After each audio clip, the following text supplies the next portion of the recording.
Ever wondered how to measure the space inside a soda can? Let's learn how to find the volume of a cylinder. Hi, I'm a cylinder. You see me everywhere every day. You see me in cans, pipes, and even batteries. I have two circular bases and a height between them.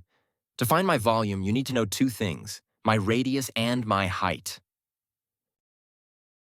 The formula to find my volume is pi times the radius squared times the height. That's V equals pi times r squared times h. Step 1. Square the radius.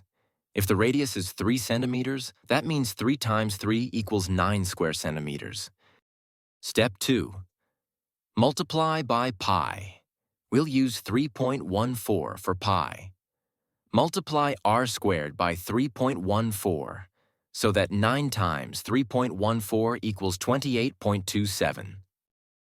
Step 3. Multiply by the height. If the height of our cylinder is 10 centimeters, then multiply 28.27 by 10, which equals 282.7 cubic centimeters. Let's try a real-world example. Find the volume of a soda can with a 12-inch radius and 15-inch height. Take a minute to tackle this one for yourself. Pause the video if you wish. Did you get an answer? Did you show your work step by step? I hope so. If you got a volume of 6,782.4 cubic inches, then you are on the right track. Good job.